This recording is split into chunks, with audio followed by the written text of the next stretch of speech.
All right, guys, welcome to your first virtual lesson. We're just about to start a new unit, and the topic is logical reasoning and set theory. Normally, if you were in class, I would be showing you some videos today. I know we don't get videos in math too often, but the first video is called the Two Doors Riddle, and so I'll post it to Google Classroom later so you can watch it. This is really just an introduction. It's from a movie called The Labyrinth, and it's an actual riddle that happens in the movie. So watch the video. Pause it when the video says to pause. See if you can figure out the answer. Normally we talk about it as a class, but see if you can figure out the answer and then listen to the explanation at the end of the video. After that video, I usually show this one, which says, just don't overthink things and end up like this guy. There's going to be a tendency in this unit to sometimes overthink your answers, and that will happen in other units down the road too. Just don't overthink things and end up like the guy from The Princess Bride. So I'll post that video later as well.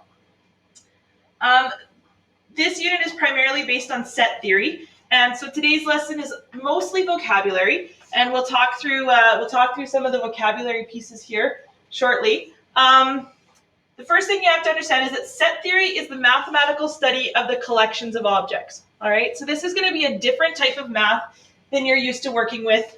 Definitely different than our other units. The first vocabulary piece that you need to understand is what a statement is. So a statement, I know we talk about statements and sentences in English, but in math, a statement has a very specific meaning. A statement is a sentence that actually has a truth value. So we can determine if it's true, we can determine if it's false. In English, we talk about a sentence. A sentence can be judged as true or false. It can be an opinion. We can also have an interrogative statement, which can be a question. So in math, we're specifically looking at statements. So here's some examples of some statements. The town of Lacrete is in the province of Alberta. This is a statement because we can determine if it's true or false. And in this case, it's true. It's a fact that the town of Lacrete is in the province of Alberta. The city of Medicine Hat is on the planet Mars. This is a statement because we can determine if it's true or false. And in this case, it's not false. Or sorry, in this case, it's not true. That means it's false.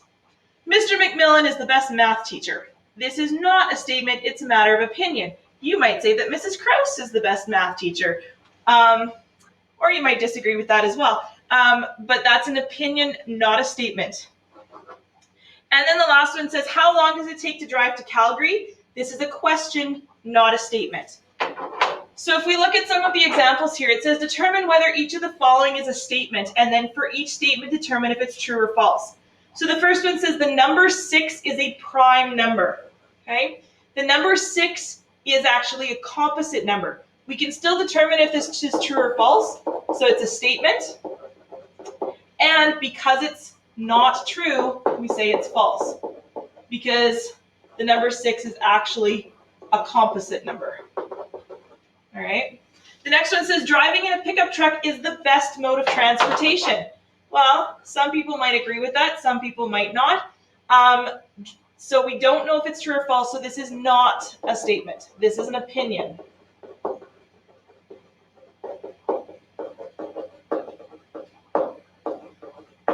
All right. And then lastly, it says if you double an odd integer, so if you double an odd integer, you get an even integer. Some of these questions are going to be a little trickier because you have to rely on some of your past knowledge. First of all, we can determine if this is true or false. So it is a statement. And if I think about it, if I double an odd integer, that means I'm multiplying by 2. 2 times anything is even. And so if I double an odd integer, I will get an even number. So this is a true statement. All right, normally I'd ask if you guys have any questions, but since I'm in an empty classroom, I guess we'll move on. All right, the next piece says the negation of a statement. If we're negating something, it's exactly the opposite of the statement. And so often we use the word not to negate a statement. If the word not is already in the statement, then we take the not out. So the first statement says that the town of Lacrete is in Saskatchewan. Well, the town of Lacrete is actually in Alberta. So first of all, I can say this is a statement, and in this case, it's a false statement. If I want to negate that statement, I'll say the town of Lacrete is not in Saskatchewan. And when I change the statement from a statement to a negated statement, it goes from false to true.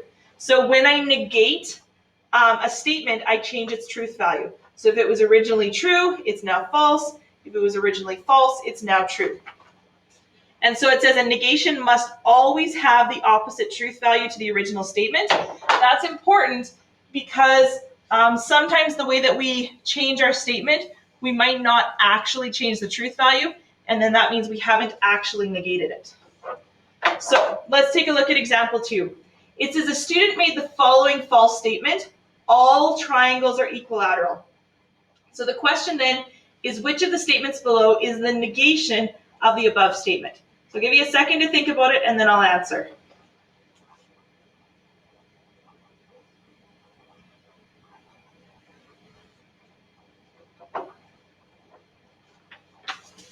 And if you're correct, you selected B.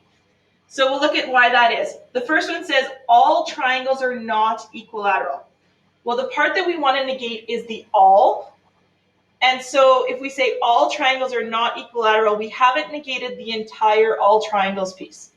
And then the other one says all triangles are scalene or isosceles. Well, that's not completely the opposite. The only one that negates the entire thing is not all. And so, for example, number 3 here, it says write the negations of the following statements. It is 15 degrees outside, or it's negative 15 degrees outside.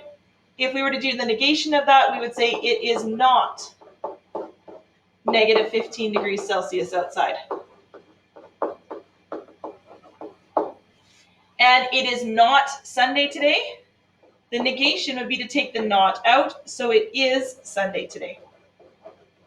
And again, you could look at each of those statements and decide if it's true or if it's false. In this case, right now, today's not half bad outside. It would be a false statement that it's not negative 15 degrees outside. But when we negate it, that's now a true statement. It is not Sunday today. That's actually true. And then it is Sunday today would then be false.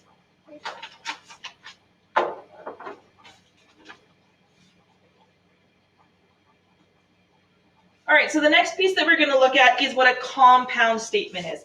And this is where we will start to see a couple differences between math and English. So first of all, a compound statement is a statement formed by combining two or more statements. And the way that we're going to do that is by using the words and the words or. Okay. All right, so if we look at the first example here, we have a statement, and it says it is negative 15 degrees outside, and it is not Sunday today.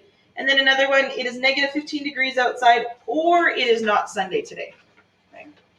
And so we'll look at the word and first. So when we're looking at and, a conjunction is true. So when we're looking at and, it's called a conjunction.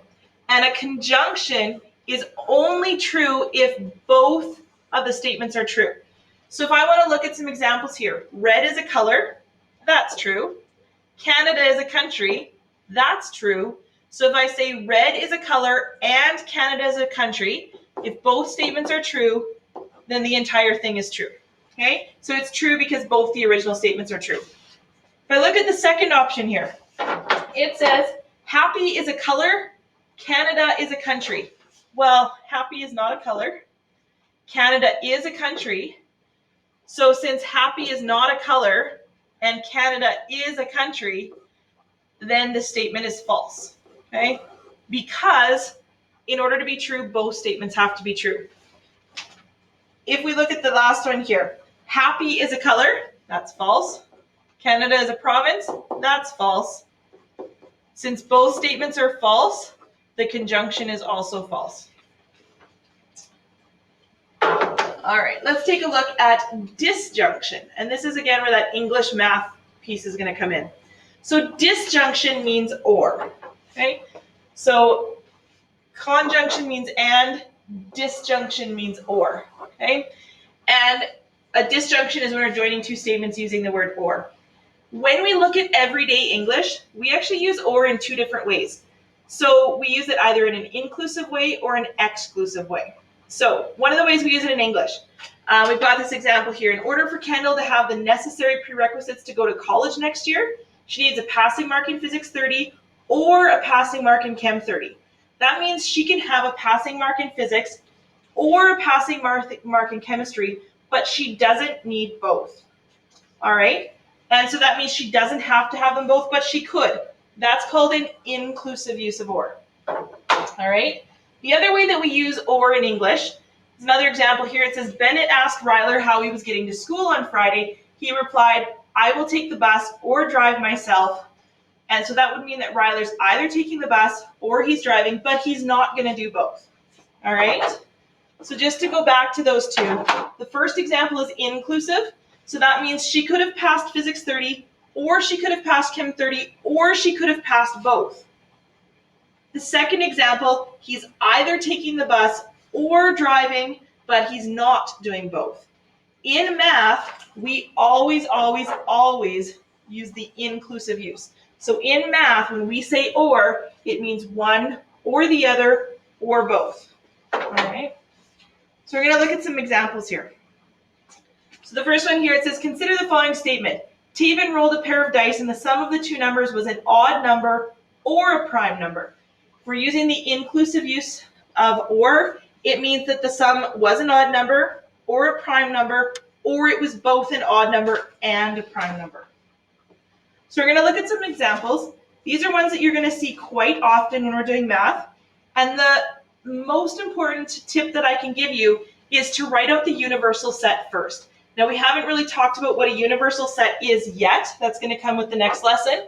But right now, basically, you look at what description you're given. In this case, it's the natural numbers less than or equal to 15. And write out the entire list of numbers that are less than or equal to 15. It will help you do the rest of the question. So for universal set, I'm going to use a U. And after we do the next lesson, you'll understand more about the notation. But it says, consider all the natural numbers that are less than or equal to 15. So natural numbers are our counting numbers. So off to the side here, I'm going to do a real quick run through the number system because we're going to have to talk about these quite a bit. The natural numbers are our counting numbers. So the natural numbers are the ones that we started doing naturally when we were young. Let me try that again. Natural numbers are the counting numbers. That means we're doing 1, 2, 3, 4. The ones that you can count on your fingers. My daughter would say 1, 2, 3, 4. Then we get into the whole numbers. Okay? Now a whole number is all of the natural numbers plus 0. So this is going to be 0, 1, 2, 3, 4, and so on. Then we have integers. So about grade 7, we introduced you guys to integers. And this is where the negatives come in. So now we can have -3, -2, -1, 0, 1, 2, and 3. Okay? So we learned that there was such thing as negatives in our bank account. And then life got tough when we got into grade 8 and we introduced you to rational numbers. Okay? Rational numbers, the symbol for integers was an I. In some colleges, they'll use a Z. Rational numbers, the symbol is Q. And so a rational number is any number that can be written as a fraction, and anything that is a repeating or terminating decimal.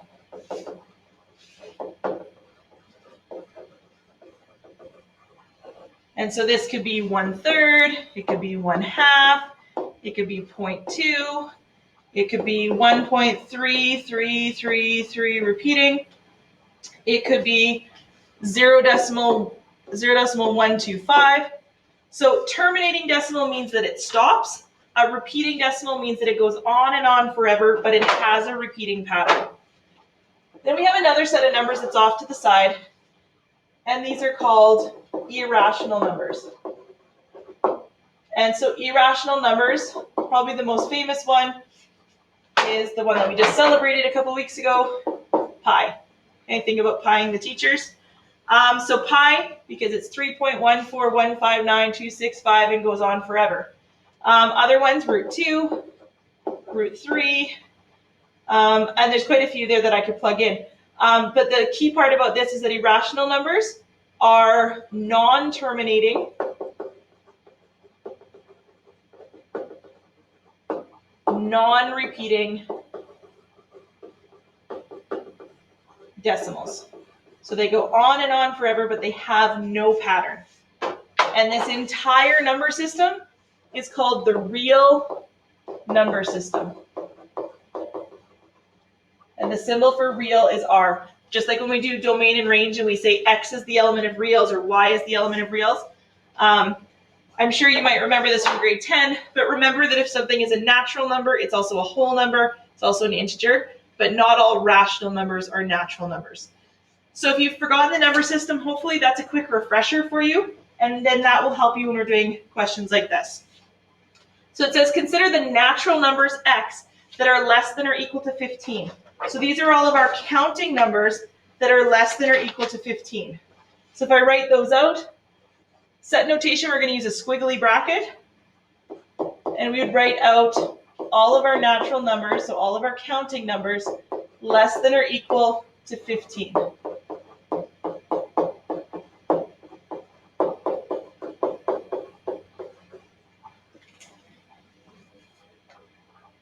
All right, so once we have those numbers, then we're just going to start building the information, or we're going to look at the criteria and build our sets from there. We're actually building something called subsets, which we're going to talk about more in the next lesson. So if a number is odd, we would include it for example A. So it says x is odd. So if x is odd, all the odd numbers would be 1, 3, 5, 7, 9, 11, 13, and 15. Notice that when I did my universal set, I included the 15 because it said less than or equal to 15. Now the next one said x is prime. It's important that you remember what prime and composite are. Prime is any number that would be multiplied by itself, or sorry, any number that has only two factors, exactly two factors, itself and 1. So prime numbers would be 2, 3, 5, 7. 1 is not prime and 0 is not prime because 1 has only exactly one factor and 0 has infinite factors. There's only one even prime and that's 2. Okay? So just because it's an odd number doesn't mean that it's an even or that it's a prime number. All right, so our prime numbers are going to be 2, 3, 5, 7, 11, and 13. All right. A number that's odd and prime. So odd would be 3, 5, 7, 11, and 13. Notice we didn't include 2. It's prime, but it's not odd. This would be a good time to pause your video, try doing the rest of the questions on your own, and then come back and check them as we go. I'll continue on from here. So x is odd or x is prime. If it's or, that means it's odd or it's prime or it's both. All right? So numbers that are odd. So I just start going through my list. If it's odd or it's prime, I include it. 1 is not prime, but it's odd. 2 is not odd, but it's prime. 3 is both. 5 is both. 7, 9 is not prime, but it is odd. 11 is both. 13 is both. 15 is odd, but it's not prime, so it still fits in there. X is a factor of 3 or 5 or 7. When we're factoring something, we're breaking it down. So factors of 3 would be 1 and 3. Factors of 5 would be 1 and 5. Factors of 7 would be 1 and 7. So it's a factor of 3 or 5 or 7. That means it could be 3 or 5 or 7 or both. So the factors would be 1, 3, 5, 7. If x is a factor of 3 and 5 and 7, that means it has to fit into all of them. So the only number that's a factor of 3 and 5 and 7 is 1.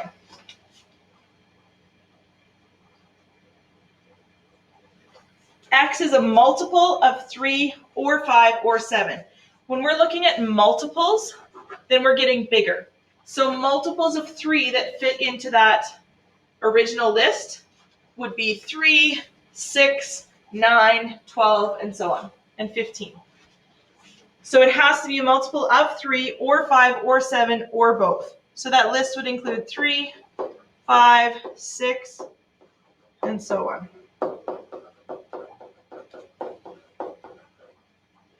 If it's a multiple of 3 and 5 and 7, then I'm looking for ones that fit into all of them.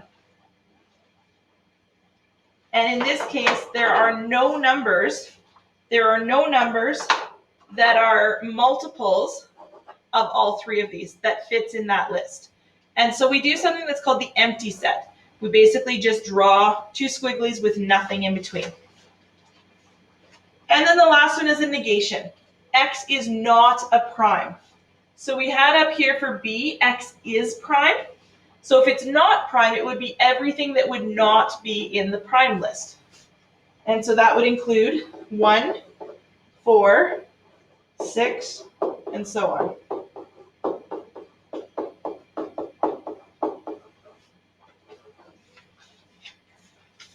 Now, as we go through the examples, this is the part that's usually the trickiest. Not so much understanding what and is and what or is, but understanding how it relates to numbers, because you have to remember what a factor is, what a multiple is, prime, composite. So if this is something that you're getting, move on to the assignment. If not, go back, pause the video, go back and forth through this till you kind of get an idea of what you're doing. For your homework assignment, I'm going to ask that you work through the assignment that is attached, and you're going to be doing questions number 1, 2, 3, 6, 8, 10, and 11. All right, thanks guys. Stay tuned for the next lesson in a couple days.